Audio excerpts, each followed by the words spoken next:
Stroke വന്ന രോഗികൾക്ക് നമുക്ക് വിശ്വസിക്കാൻ പറ്റാത്തൊരു സൈക്കാട്രിക് പ്രശ്നങ്ങളാണ്. ഡിപ്രഷൻ, അജിറ്റേഷൻ, ആരെയും സംശയം. സംസാരശേഷി എന്ന് പറഞ്ഞാൽ 2 തരത്തിലാ. ഒന്ന്, അപ്പച്ചോ പേരെന്താന്ന് ചോദിച്ചപ്പോൾ അപ്പച്ചനൊന്നും മിണ്ടുന്നില്ല. രണ്ടാമത്, അപ്പച്ചോ പേരെന്താന്ന് ചോദിച്ചാൽ കള്ളു കുടിച്ച പോലെ ആൻസർ ചെയ്യും. അത് സ്ഫുടതയില്ലായ്മയും സംസാരശേഷിയില്ലായ്മയും രണ്ടും രണ്ടാണ്. പെട്ടെന്ന് ബാലൻസ് പോകുന്നത് സ്ട്രോക്ക് ആവാം. പെട്ടെന്ന് കാഴ്ച നഷ്ടപ്പെടുന്നത് സ്ട്രോക്ക് ആവാം. ഇങ്ങനെ നിരവധി ലക്ഷണങ്ങൾ സ്ട്രോക്കിനുണ്ട്. പക്ഷെ എന്തായാലും നമ്മളെല്ലാവരും ഓർക്കേണ്ട കാര്യം ഫാസ്റ്റാണ്. ഫേസ്, ആം, സ്പീച്ച്, ഇതിലേതെങ്കിലും പെട്ടെന്നുണ്ടാകുന്നൊരു മാറ്റം സ്ട്രോക്കായിട്ട് വേണം നമ്മൾ കരുതാൻ. കളിച്ചുകൊണ്ടിരിക്കുമ്പോൾ സ്ട്രോക്ക് ആയിട്ട് വീണ് മരിച്ചു, ഫിൽസ് എന്ന് പറയും. ചില രക്തക്കുഴലിൽ ആന്തരവിധി ചെയ്യുമ്പോൾ പോയി ഉടനടി അദ്ദേഹം മെഡലയിൽ സ്ട്രോക്ക് അടിച്ച് വീണു. പക്ഷെ പെട്ടെന്ന് തിരിച്ചറിയാൻ കുറച്ച് ടൈം എടുക്കും. അങ്ങനത്തെ ഒരു അവസ്ഥ. ഡിസെക്ഷൻ അതുപോലെ ചെറിയ ആക്സിഡൻസ് ഒക്കെ ഉണ്ടാകുമ്പോൾ സ്ട്രോക്ക് ഉണ്ടാവും.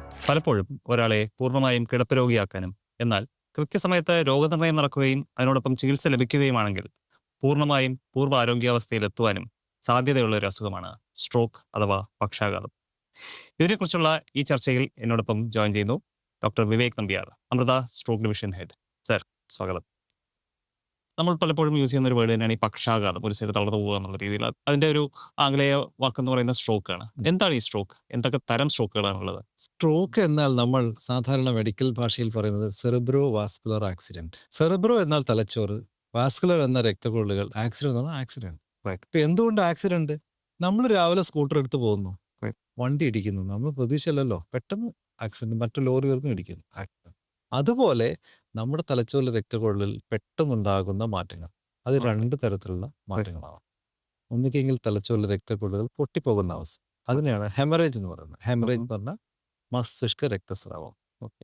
അപ്പൊ ഇത് ഒരു തലച്ചോറിന് ഒരു വശത്തിലാകുമ്പോൾ അത് ഓപ്പോസിറ്റ് സൈഡിൽ, തലച്ചോറിന്റെ നിയന്ത്രണം ശരീരത്തിന്റെ വലത് തലച്ചോറ് കൺട്രോൾ ചെയ്യുന്നത് ഇടതുവശവും ഇടത് തലച്ചോറ് കൺട്രോൾ ചെയ്യുന്നത് വലതുവശമാണല്ലോ. അപ്പോൾ സ്വാഭാവികമായിട്ടും ഇടത് തലച്ചോറിന് വരുമ്പോൾ നമ്മുടെ വലതുവശം തളർന്നു പോകുന്നു. അതിനാൽ ഈ സെറിബ്രോ വാസ്കുലർ ആക്സിഡന്റിനെ സാധാരണ ആൾക്കാർ പക്ഷാഘാതം എന്ന് പറയുന്നു. പക്ഷെ പക്ഷാഘാതം എന്നുള്ള വാക്ക് പൂർണ്ണമായും ശരിയല്ല. അത് ശരിക്കും മസ്തിഷ്കാഘാതം എന്നാണ് അവർ പറയുന്നത്. മസ്തിഷ്കത്തിനുണ്ടാകുന്ന ഒരു ആഘാതമാണ്, പൊടുന്നനെ. അതുകൊണ്ട് സെറിബ്രോ വാസ്കുലർ ആക്സിഡന്റ് എന്നാണ് സ്ട്രോക്കിനെ നമ്മൾ ഡോക്ടർമാർ അതിന്റെ സാങ്കേതികപരമായി പറയുന്നത്. അപ്പോൾ നമ്മൾ സാധാരണ ഈ മസ്തിഷ്കാഘാതം എന്ന് പറയുന്നത് ഒരു സൈഡ് തളരുമ്പോഴാണ് നമ്മൾ സാധാരണ മനസ്സിലോട്ട് വരുന്നത്. എപ്പോഴും അത് അങ്ങനെ ആവണമെന്ന് അല്ല എന്നാണ് സർ പറയുന്നത്, അല്ലേ? അപ്പോൾ അതല്ലാതെ മറ്റെന്തൊക്കെ ലക്ഷണങ്ങളാകാം ഒരു സ്ട്രോക്കിൻ്റെത്? സാധാരണഗതിയിൽ സ്ട്രോക്കിന്റെ ലക്ഷണങ്ങൾ എന്ന് പറയുമ്പോൾ പൊതുജനങ്ങൾ അറിഞ്ഞിരിക്കേണ്ടതും എപ്പോഴും ഓർത്തിരിക്കേണ്ട കാര്യങ്ങളാണ്. ഒരു വശത്ത് ശരീരത്തുണ്ടാകുക, കയ്യോ കാലോ പെട്ടെന്ന് കുഴഞ്ഞു പോവുക, മുഖം ഒരു വശത്തോട്ട് കൂടിപ്പോവുക, സംസാരശേഷി. സംസാരശേഷി എന്ന് പറഞ്ഞാൽ 2 തരത്തിലാ. ഒന്ന്, അപ്പച്ചോ പേരെന്താന്ന് ചോദിച്ചപ്പോൾ അപ്പച്ചനൊന്നും മിണ്ടുന്നില്ല. രണ്ടാമത്, അപ്പച്ചോ പേരെന്ന് ചോദിച്ചാൽ കള്ളു കുടിച്ച പോലെ ആൻസർ ചെയ്യും. അത് സ്ഫുടതയില്ലായ്മയും സംസാരശേഷിയില്ലായ്മയും രണ്ടും രണ്ടാണ്. ഇതിലെല്ലാം ഉള്ള കാര്യം, ഇതൊരു ആക്സിഡന്റ് പോലെ വന്നാൽ അത് സ്ട്രോക്കാണ്. ഓക്കെ. അതായത് ഇത്ര നേരം സംസാരിക്കുന്ന ഒരു അപ്പച്ചൻ പെട്ടെന്ന് പരിസരബോധം ഇല്ലാതെ സംസാരിച്ചു കഴിഞ്ഞാൽ അത് സ്ട്രോക്ക് ആവാം. അതിനാൽ പൊടുന്നനെ സംഭവിക്കുന്ന തലച്ചോറിന്റെ ഓരോ മാറ്റുന്നത് സ്ട്രോക്ക് എന്ന് പറയാം. കാരണം അതാണ് ഏറ്റവും കോമൺ ആയിട്ടുള്ള ഒരു കാര്യം. അതുകൊണ്ട് നമ്മൾ ആക്സിഡന്റ് പെട്ടെന്നാണല്ലോ, അതാണ് നമ്മൾ ആക്സിഡന്റ് എന്ന് പറയുന്നത്, സെറിബ്രോ വാസ്കുലർ ആക്സിഡന്റ്. അപ്പോൾ ഇതില് സാധാരണ കാണുന്ന ലക്ഷണങ്ങൾ ഈ കൈകാലുകൾ ആൾക്കാർക്ക് മനസ്സിലാവുന്ന കേസ് അതാണല്ലോ. മുഖം ഒരു വശം കൂടി പോവുക, ഒരു കയ്യോ കാലോ തളർന്നു പോവുക, അല്ലെങ്കിൽ സംസാരം പോവുക. ഇതിനാണ് ബി ഫാസ്റ്റ് അല്ലെങ്കിൽ ഫാസ്റ്റ് എന്ന് പറയുന്നത്. Face, arm, speech time to call ambulance. അതാണ് നമ്മൾ സാധാരണ പറയുന്നത്. പക്ഷെ ഇത് കൂടാതെ കുറേ ലക്ഷണം കൂടി സ്ട്രോക്കിലുണ്ട്. പക്ഷെ അത് എല്ലാം പഠിപ്പിക്കാൻ പറ്റാത്തതുകൊണ്ട് പൊതുജനങ്ങളെ അവബോധവൽക്കരിക്കാൻ വേണ്ടി നമ്മൾ ചെയ്യുന്നത് ഈ കാര്യങ്ങളാണ്. എല്ലാതുള്ള കാര്യങ്ങളാണ്. ഒന്ന്, പെട്ടെന്ന് ഡിസോറിയന്റേഷൻ, സ്ട്രോക്ക് ആവാം. പെട്ടെന്ന് ബാലൻസ് പോകുന്നത് സ്ട്രോക്ക് ആവാം. പെട്ടെന്ന് കാഴ്ച നഷ്ടപ്പെടുന്നത് സ്ട്രോക്ക് ആവാം. ഇങ്ങനെ നിരവധി ലക്ഷണങ്ങൾ സ്ട്രോക്കിനുണ്ട്. പക്ഷെ അതെല്ലാം മറ്റ് രോഗങ്ങളുടെ ഇടയിൽ കിടന്നതിനാൽ നമ്മൾ ഇതിനെ പ്രത്യേകിച്ച് എടുത്ത് പറയുന്നില്ല. പക്ഷെ എന്തായാലും നമ്മൾ എല്ലാവരും ഓർക്കേണ്ട കാര്യം ഫാസ്റ്റാണ്. ഫേസ്, ആം, സ്പീച്ച്, ഇതിലേതെങ്കിലും പെട്ടെന്നുണ്ടാകുന്നൊരു മാറ്റം സ്ട്രോക്കായിട്ട് വേണം നമ്മൾ കരുതാൻ. കാരണം അനുനിമിഷം 1.8 ദശലക്ഷം നാഡീകോശങ്ങൾ നശിച്ചു പോകുന്ന ഒരു എമർജൻസി സിറ്റുവേഷനാണ് സ്ട്രോക്ക്. തലച്ചോറ് ഒരു രക്തക്കുഴൽ അടഞ്ഞു പോയി കഴിഞ്ഞാൽ നാഡീകോശങ്ങൾ നശിച്ചു തുടങ്ങും. കാരണം നാഡീകോശങ്ങൾക്ക് ഏറ്റവും അധികം ഓക്സിജനും ഗ്ലൂക്കോസും വേണ്ട കോശങ്ങളാണ്. അവർക്ക് ഒരു നിമിഷം പോലും ഇതില്ലാതെ കഴിയാൻ പറ്റില്ല. അപ്പോൾ ഒരു നിമിഷം മുതൽ ഒരു ബ്ലോക്ക് വന്ന്, ഒരു ക്ലോട്ട് വന്ന ഒരു നിമിഷം മുതൽ നാഡീകോശങ്ങൾ നശിച്ചുകൊണ്ടേയിരിക്കുക. 2 ദശലക്ഷം പ്രതി മിനിറ്റ്. അപ്പോൾ അത് നമ്മൾ ടൈം ഈസ് ബ്രെയിൻ എന്ന് പറയുന്നത്. എത്ര സമയം നേരത്തെ നമ്മൾ തുറക്കുന്നുവോ അത്രയും നമുക്ക് തലച്ചോറിനെ രക്ഷപ്പെടുത്താൻ പറ്റും. അപ്പോൾ ഒരു പക്ഷേ നമ്മൾ അരമണിക്കൂർ കഴിഞ്ഞിട്ട് പോകുന്ന രോഗി ഒരു 10 മിനിറ്റോടെ ട്രീറ്റ്മെന്റ് എടുത്ത് ചിലപ്പോൾ അയാളെ കൈ കൊണ്ട് അയാൾക്ക് പഴയ പണി ചെയ്യാൻ പറ്റും. ചിലപ്പോൾ കൈ പൊക്കാൻ പറ്റും, പക്ഷെ കൈ കൊണ്ട് എഴുതാൻ പറ്റുന്നുണ്ടാവില്ല. അപ്പോൾ അത്തരം സമയം ലാഭിക്കും തോറും രോഗിയുടെ കാര്യക്ഷമതയും വൈകല്യവും കുറഞ്ഞു വരും. അതുകൊണ്ടാണ് ടൈം ഈസ് ബ്രെയിൻ എത്രയും പെട്ടെന്ന് ചെയ്യാം. അപ്പോൾ നമ്മളിപ്പോൾ വീട്ടിലാണെങ്കിൽ അല്ലെങ്കിൽ ഒരു ജോലി ചെയ്യുന്ന സ്ഥലത്താണെങ്കിൽ പെട്ടെന്ന് നമുക്കൊരു അയാളുടെ ലക്ഷണം കണ്ടിട്ട് നമുക്ക് സ്ട്രോക്ക് ആണെന്ന് തോന്നുകയാണ്. അങ്ങനത്തെ അവസരത്തിൽ ഒരാൾ എന്താണ് ചെയ്യേണ്ടത്? അതാണ് ഏറ്റവും പ്രധാനപ്പെട്ട കാര്യം. സ്ട്രോക്ക് ചികിത്സയുടെ ഏറ്റവും വലിയ ചലഞ്ചസ് എന്താണ്? ഒരു ചലഞ്ച് ഇത് രോഗിക്കും അറിയില്ല, രോഗിയുടെ അടുത്ത് നിൽക്കുന്ന ആൾക്കും അറിയില്ല. ബാക്കി എല്ലാ അസുഖവും നെഞ്ചുവേദന വന്നാൽ സാധാരണ ഹാർട്ട് അറ്റാക്ക് തോന്നും, എന്തായാലും ഒന്ന് പോയേക്കാം. പക്ഷേ ഒരു വശത്തെ കൈക്കും കാലിലും ചെറിയൊരു ബാലൻസ് കുറച്ചു നേരം വന്നാൽ നമ്മൾ വിചാരിക്കുക എന്തോ ഞരമ്പ് കുടുങ്ങിയതാണോ മറിഞ്ഞാണോ എന്നൊക്കെ പറഞ്ഞ് നമ്മൾ സമയം വേസ്റ്റ്. അപ്പോൾ രോഗിക്കോ അതുപോട്ടെ രോഗി കാണുന്ന അടുത്ത ആൾക്കാർ, ബന്ധുക്കൾക്കോ സുഹൃത്തുക്കളോ അവർക്കോ അതറിയില്ല. അപ്പോൾ ഈ അവബോധത്തിന്റെ കുറവാണ് സ്ട്രോക്ക് ചികിത്സയുടെ ഏറ്റവും വലിയൊരു ചലഞ്ച്. കാരണം ഞങ്ങൾക്കിത് സമയബന്ധിതമായി കൊടുക്കേണ്ട ചികിത്സയാണ്. സ്ട്രോക്ക് ന്യൂറോളജിസ്റ്റ് എന്ന രീതിയിൽ എന്നെ സംബന്ധിച്ചിടത്തോളം ഈ ചികിത്സ ഏറ്റവും ആദ്യം കൊടുക്കണം. ഏറ്റവും ആദ്യം കൊടുക്കണമെങ്കിൽ രോഗി ഏറ്റവും ആദ്യം ആശുപത്രി വരണം. ഈ ആശുപത്രി വരണം എന്നുള്ള തോന്നൽ രോഗിക്കോ ബന്ധുക്കൾക്കോ വേണമല്ലോ. അതില്ല. അതാണ് പ്രശ്നം. അപ്പോൾ അതിൽ ഒരു രോഗിക്ക് പെട്ടെന്ന് സ്ട്രോക്കിന്റെ ലക്ഷണങ്ങൾ വന്നുകൊണ്ടിരിക്കുക. അതായത് ഒരാൾ നമ്മളിപ്പോൾ ഒരിടത്ത് ഗെറ്റ് ടുഗദറിന് പോയി, ഒരാളവിടെ പെട്ടെന്ന് കുഴഞ്ഞു വീഴുവോ അല്ലെങ്കിൽ തളരുവോ, നേരത്തെ എന്തെങ്കിലും ഒരു മാറ്റം വന്നുകൊണ്ടിരിക്കുക. അപ്പോൾ നമ്മൾ ആദ്യം ജനങ്ങളെ പഠിപ്പിക്കേണ്ടത് ഫാസ്റ്റിന്റെ കാര്യം. എങ്ങനെയാണ് ഈ രോഗിനെ സ്ട്രോക്ക് ഈ സ്ട്രോക്ക് ഡയഗ്നോസ് ചെയ്യാൻ വേണ്ടി ഒരു മെഡിക്കൽ ഡിഗ്രീന്റെ ആവശ്യമില്ല. കേവലം ഏതൊരാൾക്കും, സാമാന്യ ബുദ്ധിയുള്ള ഏതൊരാൾക്കും, അക്ഷരാഭ്യാസം ഇല്ലെങ്കിൽ പോലും കുഴപ്പമില്ല. കാരണം ആ വീണ വ്യക്തിയോട് പല്ലിളിച്ച് കാണിക്കാൻ പറയാം. അപ്പോൾ ഒരു വശത്തേക്ക് ഓടി പോകുന്നു, അത് സ്ട്രോക്കാണ്, ഡയഗ്നോസ് ആയിക്കഴിഞ്ഞു. ഒരു കൈ പൊക്കാൻ പറഞ്ഞു, കൈ പൊക്കുന്നില്ല, മറ്റേ കൈ പൊക്കുന്നുണ്ട്, അത് സ്ട്രോക്കാണ്. ഒരു കാല് പൊക്കാൻ പറഞ്ഞു, അത് പൊക്കുന്നുണ്ട്, മറ്റേ കാല് പൊക്കുന്നില്ല, അപ്പോൾ സ്ട്രോക്കാണ്. അല്ലെങ്കിൽ സംസാരിക്കാൻ ചോദിച്ചു, സംസാരം കുഴഞ്ഞു പോകുന്നു, അപ്പോൾ അത് സ്ട്രോക്കാണ്. അപ്പോൾ ഇത്തരം 3-4 കാര്യങ്ങളുണ്ടെങ്കിൽ സ്ട്രോക്കാണെന്ന് നമുക്ക് തിരിച്ചറിയാം. ഈ തിരിച്ചറിഞ്ഞു കഴിഞ്ഞാൽ പിന്നെ ഉടനടി സൗകര്യങ്ങളുള്ള സ്ട്രോക്ക് യൂണിറ്റിൽ എത്തിക്കാവുന്നതാണ്. കാരണം അതെന്താ വെച്ചാൽ സ്ട്രോക്ക് കഴിഞ്ഞാൽ ഇത് ഞാൻ പറഞ്ഞല്ലോ 2 തരത്തിലുള്ള സ്ട്രോക്ക്. ഒന്ന് രക്തക്കൊഴൽ പൊട്ടിപ്പോകുന്നത്, മറ്റേത് രക്തക്കൊഴൽ ബ്ലോക്കായി പോകും. ഇത് രണ്ടാണ്. ഇത് രണ്ടും തിരിച്ചറിയാൻ വേണ്ടി അറ്റ്ലീസ്റ്റ് വേണ്ട ഒരു സ്കാനാണ് CT സ്കാൻ.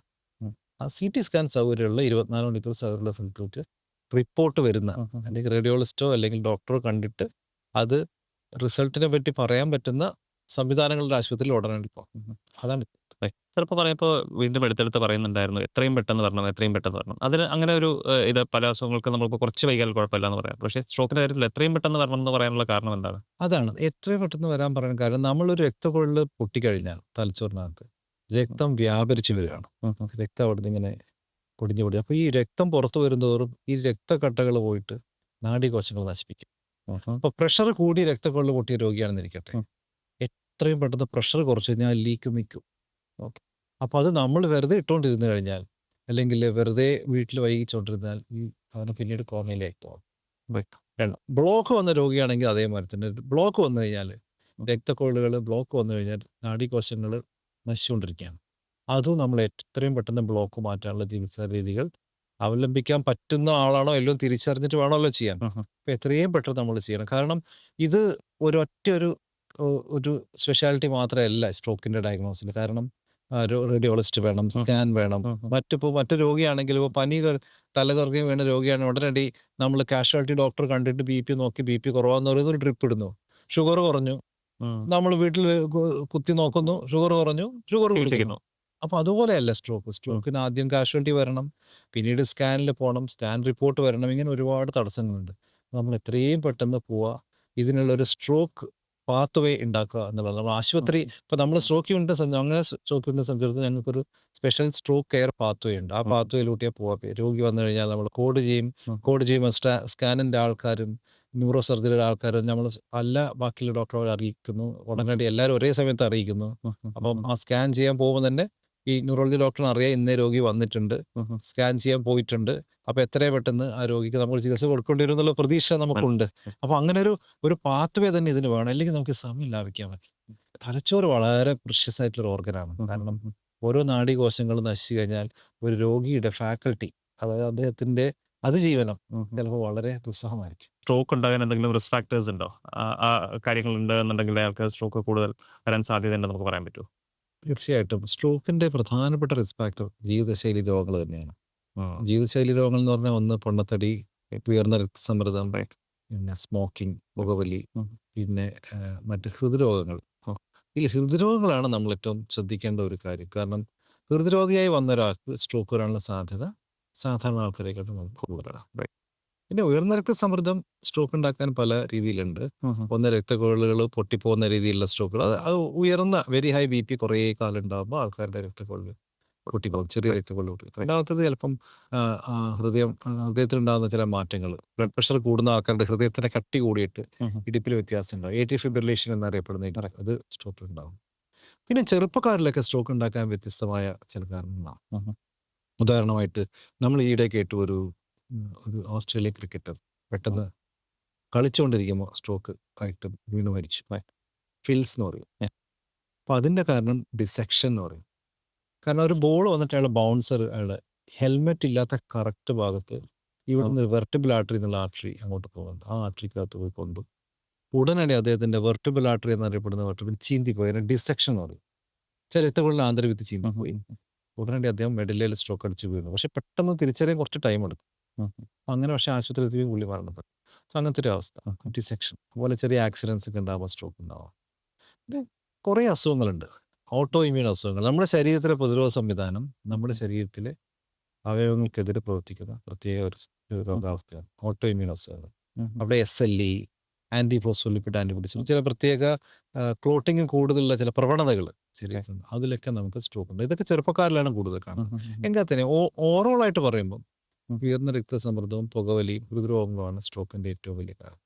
മദ്യപാനവും സ്ട്രോക്കുമായിട്ട് എന്തെങ്കിലും ഒരു ബന്ധം പറയാൻ പറ്റുമോ? മദ്യപാനവും സ്ട്രോക്കും തമ്മിൽ വളരെ കോൺട്രവേഴ്സ്യൽ ആയിട്ടുള്ള ഒരു ടോപ്പിക്കാണ്. മാത്രമല്ല രോഗികൾ വന്നു കഴിഞ്ഞാൽ ഡോക്ടറോട് സ്ട്രോക്ക് റെഡിയായി പോയി കഴിഞ്ഞാൽ വളരെ കരുണയോട് ചോദിക്കുന്ന കാര്യം ഡോക്ടറെ ഭാര്യനെയൊക്കെ മാറ്റി നിർത്തി ചോദിക്കുന്ന ചോദ്യമാണ്.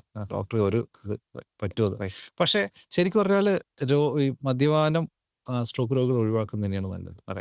പിന്നെ മദ്യപാനം കൂടുതൽ ഇതുവരെ സ്ട്രോക്ക് വരാത്ത ആൾക്കാരാണെങ്കിൽ ഇപ്പം നമ്മളെപ്പോലുള്ള ആൾക്കാരല്ലേ സാധാരണ ആൾക്കാർ മദ്യം ഒരുപാട് ഉപയോഗിക്കുമ്പോൾ സ്ട്രോക്ക് വരാനുള്ള സാധ്യത കൂടുതലാണ്. കാരണം ഒരു പരിധി കൂടുതൽ മദ്യം ഉപയോഗിക്കുമ്പോൾ something called holiday heart syndrome. പാശ്ചാത്യ രാജ്യത്തിലെ ആൾക്കാർ വെള്ളിയാഴ്ച ജോലിയൊക്കെ കഴിഞ്ഞ് രാത്രി മുഴുവൻ ബിയറൊക്കെ അടിച്ചിരുന്ന് രാവിലെ ആകുമ്പോഴൊക്കെ സ്ട്രോക്ക് അടിച്ചിട്ടുണ്ടാകും. കാരണം ഉയർന്ന അളവിലുള്ള ആൽക്കഹോൾ ചെല്ലുമ്പോൾ ഹാർട്ടിൻ്റെ ഇടിപ്പിൽ ചില വ്യത്യാസം ഉണ്ടാകും. ചില ഏട്രിയൽ ഫിബ്രിലേഷനൊക്കെ എന്ന് പറയുന്ന ഇടിപ്പിലെ വ്യത്യാസം ഉണ്ടാകും. ആ ഇടിപ്പിലെ വ്യത്യാസം വരുമ്പോൾ സ്ട്രോക്ക് ഉണ്ടാകും. അപ്പം അതിനാൽ പൊതുവെ ആൽക്കഹോൾ ഉയർന്ന ലെവലിൽ ഒഴിവാക്കുന്നതാണ് ഉത്തമം. പിന്നെ സ്ട്രോക്ക് വന്ന രോഗികൾ ആൽക്കഹോളിനെ കുറിച്ച് ആലോചിക്കുകയും വേണ്ടത്. പൊതുവെ ഈ സ്ട്രോക്ക് ഒരു പ്രായമായവരുടെ അസുഖമായിട്ടാണ് കണക്കാക്കപ്പെടാറ്. നമ്മളിപ്പോൾ അങ്ങനെയാണോ കണ്ടുവരുന്നത്? അതോ ചെറുപ്പക്കാരിലും സ്ട്രോക്ക് കാണുന്നുണ്ടോ? അല്ല, ഇപ്പൊ സത്യം പറഞ്ഞാൽ ആ ഒരു ധാരണ മാറി. കാരണം പണ്ട് കാലത്ത് അത് ശരിക്കും പറഞ്ഞാൽ ആ ഒരു സ്ഥിതിവിവര കണക്കുകൾ പാശ്ചാത്യ രാജ്യങ്ങളിൽ നിന്നുള്ള സ്ഥിതിവിവര കണക്കാണ്. കാരണം അവിടെ സ്ട്രോക്കിന്റെ ഏജ് ഒരു 70+ ആണ്. ഒരു ആവറേജ് സ്ട്രോക്ക് വരുന്ന ഒരാൾക്ക് 70+ ആണ്. നമ്മളിവിടെ ഏതാണ്ട് 40+, 40-50s. നമ്മൾ യങ് സ്ട്രോക്ക് എന്ന് പറഞ്ഞാൽ നമ്മൾ 50 വയസ്സ് താഴെയുള്ള സ്ട്രോക്കിന്റെ പെർസെൻറ്റേജ് ഏതാണ്ട് 15-20% very high compared to western countries. Western കൺട്രീസിൽ അത് 5%. അപ്പോൾ അതിൻ്റെ കാരണം ഈ ജീവിതശൈലി രോഗങ്ങളും മറ്റു പല രോഗങ്ങളും നമ്മുടെ ആൾക്കാർ വളരെ കൂടുതലാണ്. കാരണം ഇപ്പോൾ ഷുഗറായാലും പ്രഷറായാലും നേരത്തെ തന്നെ വരിക. അത് ചിലപ്പോൾ ഈ പറഞ്ഞ മാതിരിയുള്ള ആഗോളവൽക്കരണവും ജീവിതശൈലി മാറ്റങ്ങളും ഒക്കെ ആയിട്ടുള്ള ആഹാര രീതികളൊക്കെ ആയിട്ടുള്ള പ്രശ്നങ്ങളാണെന്നാണ് തോന്നുന്നത്. ഒബിസിറ്റി, ഫാറ്റി ലിവർ, അങ്ങനെയുള്ള കാര്യങ്ങളൊക്കെ, ഹൈപ്പർ ടെൻഷൻ, അങ്ങനെയൊക്കെ. അപ്പം അതിനാൽ ചെറുപ്പക്കാരിൽ സ്ട്രോക്ക് ഉണ്ടാകാനുള്ള റീസണും ഈ ജീവിതശൈലി രോഗങ്ങൾ തന്നെയാണ്. പിന്നെ അല്ലാതെ ഹാർട്ടിൻ്റെ അസുഖങ്ങളും മറ്റ് പല കാരണങ്ങളും ഉണ്ടാവാറ്. ഒരാളൊരു സ്ട്രോക്കായിട്ട് നമ്മൾ ആശുപത്രിയിൽ വരികയാണ്. നമ്മൾ സ്ട്രോക്ക് സ്ഥിരീകരിച്ചു. മുന്നോട്ട് എന്തൊക്കെ ട്രീറ്റ്മെന്റ് ഓപ്ഷൻസ് ആണുള്ളത്? ഇമ്മീഡിയറ്റ്ലി നമ്മൾ എന്തൊക്കെയാണ് ചെയ്യേണ്ടത്? അപ്പോൾ അത് പറയുമ്പോൾ നമ്മൾ ഓർക്കേണ്ട കാര്യം നമുക്ക് 2 തരത്തിലുള്ള സ്ട്രോക്കാണുള്ളത്.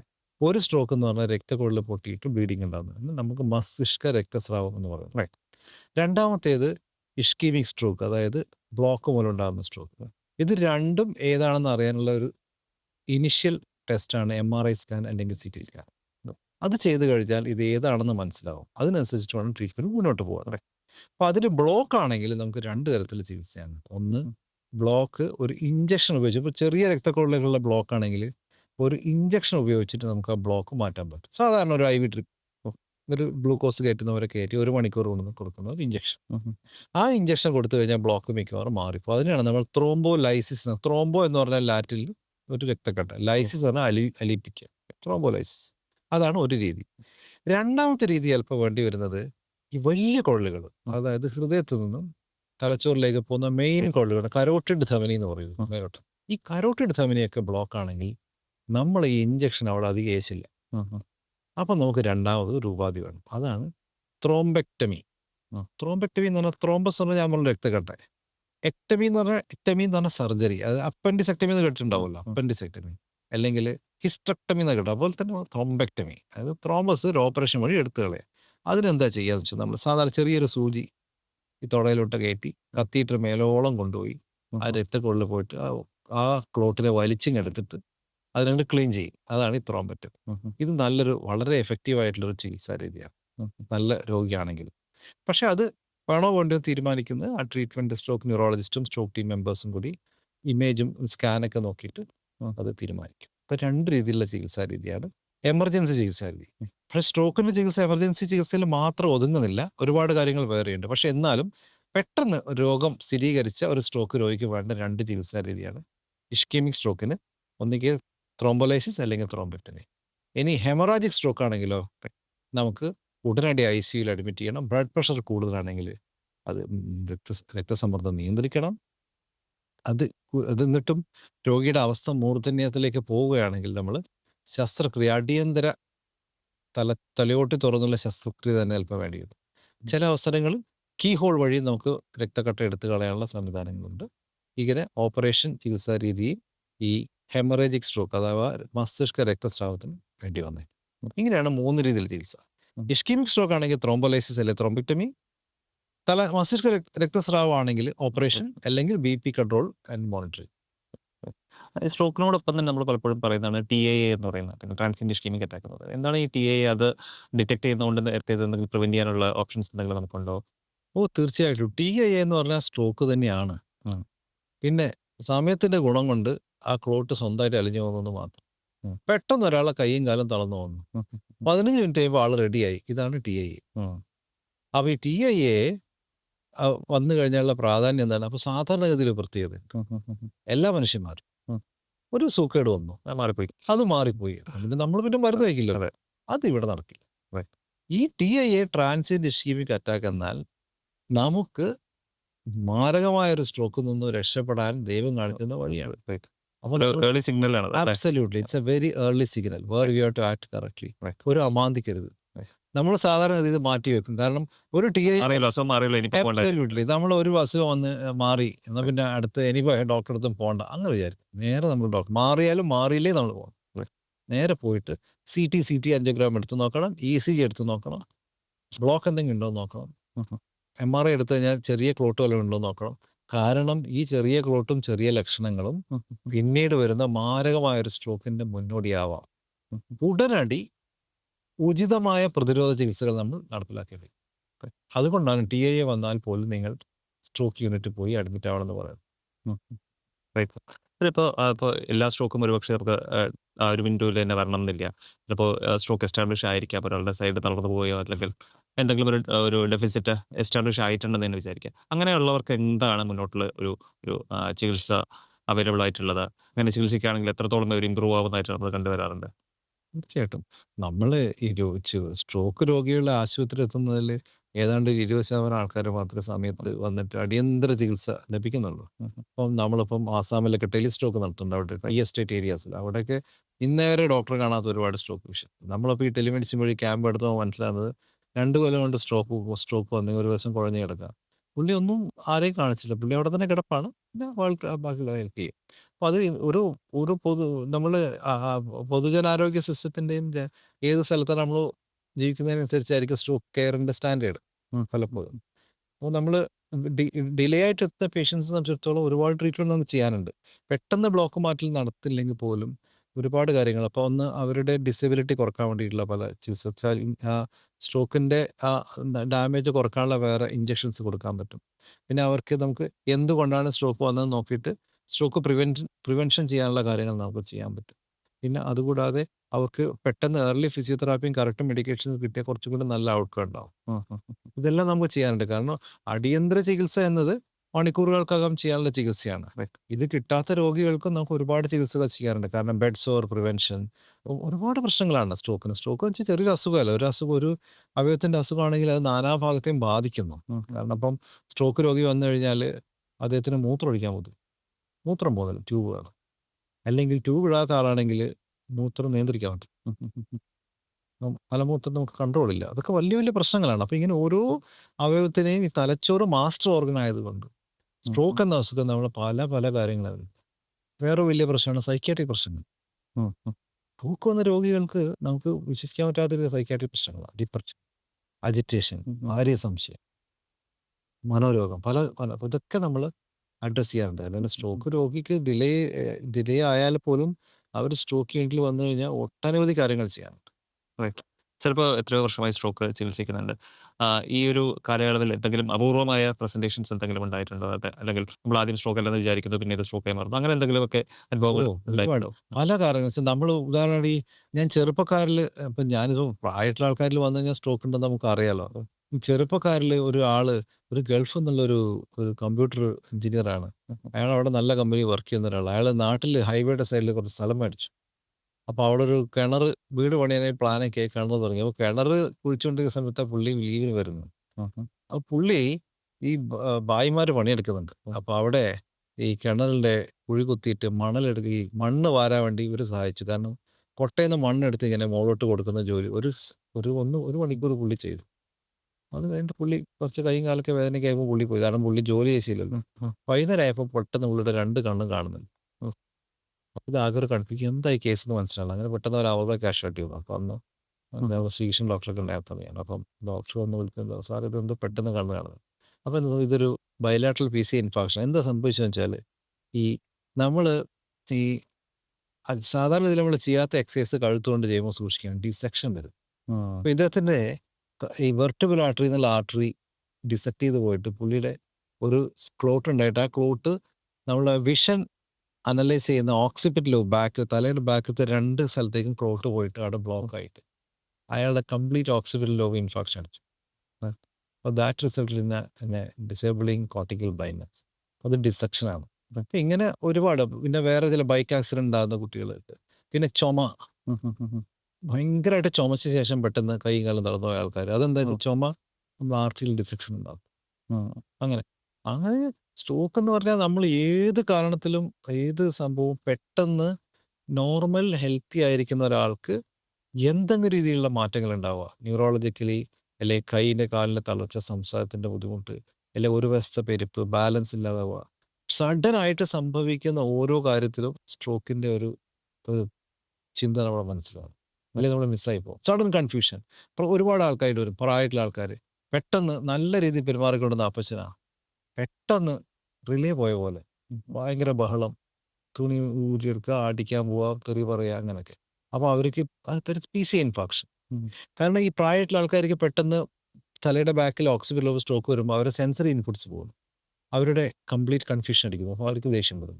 അങ്ങനെ ഒട്ടനവധി റെയർ പ്രസൻറ്റേഷനും അൺയൂഷ്വൽ പ്രസൻറ്റേഷനും സ്ട്രോക്കിനുണ്ട്. കാരണം കൺഫ്യൂഷൻ പ്രായമായിട്ടുള്ള ആൾക്കാരുണ്ടാകുന്ന കൺഫ്യൂഷൻ ചിലപ്പോൾ സ്ട്രോക്ക് ആയിരിക്കും. സോഡിയം കുറഞ്ഞതാവാം. റൈറ്റ്. അപ്പോൾ സോഡിയം ഗ്ലൂക്കോസ് ഒക്കെ നമ്മൾ നോക്കണം. എന്നിട്ടും ഇവർ കൺഫ്യൂസ്ഡ് ആണെങ്കിൽ CT സ്കാൻ എടുത്ത് നോക്കേണ്ടത് അത്ര അത്യാവശ്യം. കാരണം വെച്ചാൽ അത് ചിലപ്പോൾ സ്ട്രോക്കിൻ്റെ തുടക്കമാവും. ഒരാൾക്ക് ഒരിക്കൽ ഒരു സ്ട്രോക്ക് വന്നു.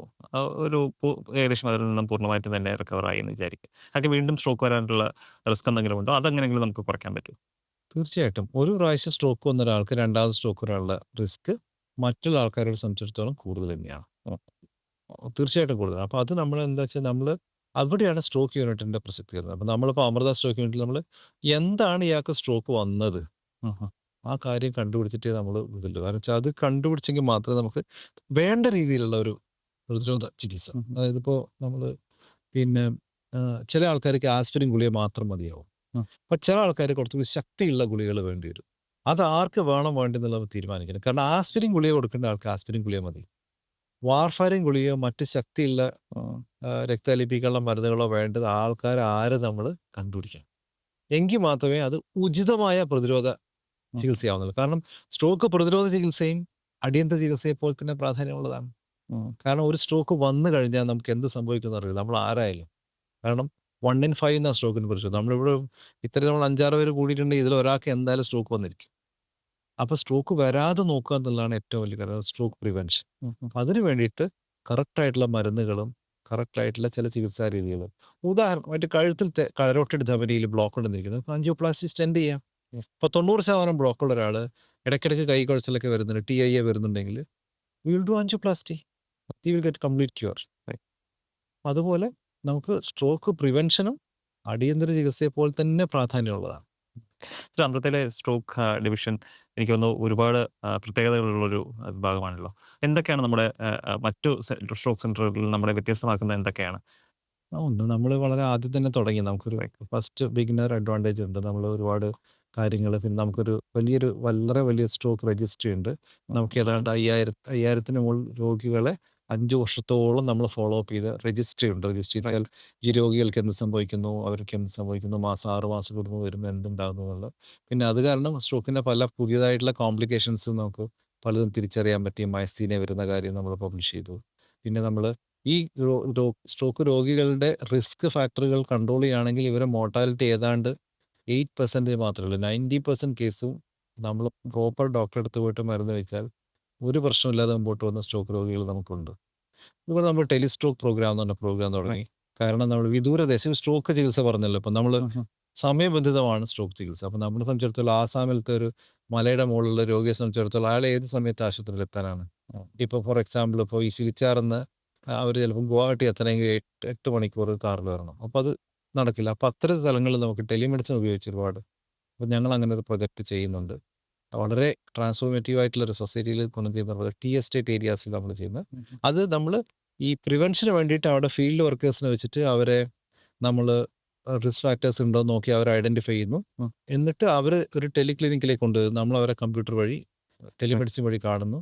അവർക്ക് വേണ്ട പ്രതിരോധ ചികിത്സകൾ കൊടുക്കുന്നു.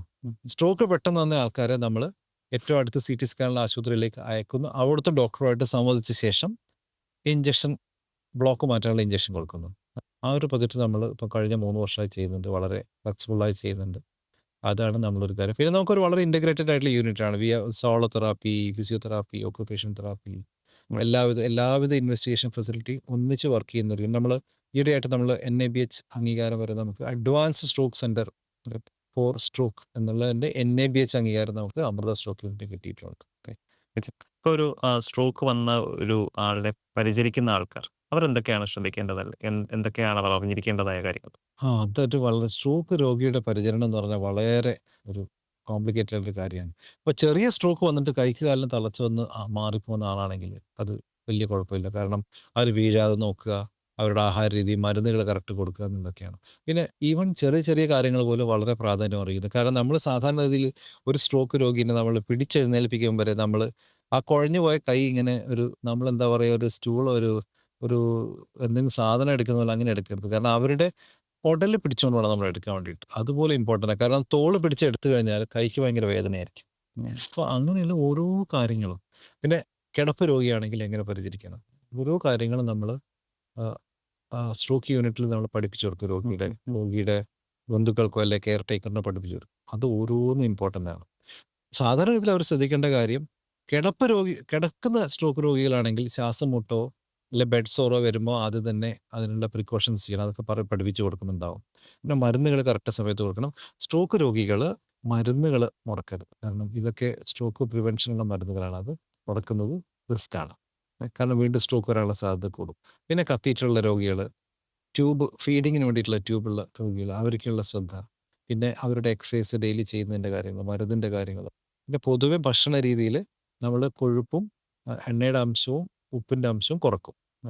ഇത്തരം കാര്യങ്ങൾ നമ്മൾ വളരെ ശ്രദ്ധാപൂർവം നോക്കേണ്ടതാണ്. കാരണം ഒരു സ്ട്രോക്ക് രോഗിക്ക് കിടന്നുപോയ ഒരു സ്ട്രോക്ക് രോഗിയെ പരിചരിക്കുക എന്നുള്ളത് വളരെ കഠിനമായിട്ടുള്ള ഒരു ജോബ് തന്നെയാണ്. അത് ശരിക്കും പറഞ്ഞാൽ അത് അനുഭവിച്ച ആൾക്കാർക്ക് അതിൻ്റെ ബുദ്ധിമുട്ട് അറിയും. ഇപ്പോൾ നമ്മൾ ഈ പരിപാടി തുടങ്ങിയത് തന്നെ ചെറിയൊരു തിരുത്തലോട് കൂടിയായിരുന്നു അല്ലേ? ഒരു പക്ഷാഘാതമല്ല, മസ്തിഷ്കാഘാതമാണ്. അപ്പോൾ നമ്മൾ എപ്പോഴും സ്ട്രോക്കിനെ ഒരു സൈഡ് തളർന്നു പോകുന്നതായിട്ടാണ് ഇക്വേറ്റ് ചെയ്തുകൊണ്ടിരുന്നത്. പക്ഷേ അങ്ങനെയല്ല. തലച്ചോറിന്റെ ഏത് ഭാഗത്തെയാണോ അത് ബാധിക്കുന്നത്, അപ്പോൾ ആ ഒരു ഭാഗം ചെയ്യുന്ന എന്താണോ പ്രവൃത്തി അതായിരിക്കും നഷ്ടപ്പെട്ടു പോകുന്നത് എന്നുള്ളൊരു ഓർമ്മപ്പെടുത്തലോടുകൂടിയാണ് നമ്മൾ തുടങ്ങിയത്. വളരെ നല്ലൊരു ചർച്ചയായിരുന്നു. എനിക്ക് തോന്നുന്നു സാധാരണക്കാർ എല്ലാവരും അറിഞ്ഞിരിക്കേണ്ട എല്ലാ കാര്യങ്ങളും നമ്മൾ ഈ ചർച്ചയിൽ പ്രതിപാദിച്ചു പോയി. നന്ദി സർ. Thank you.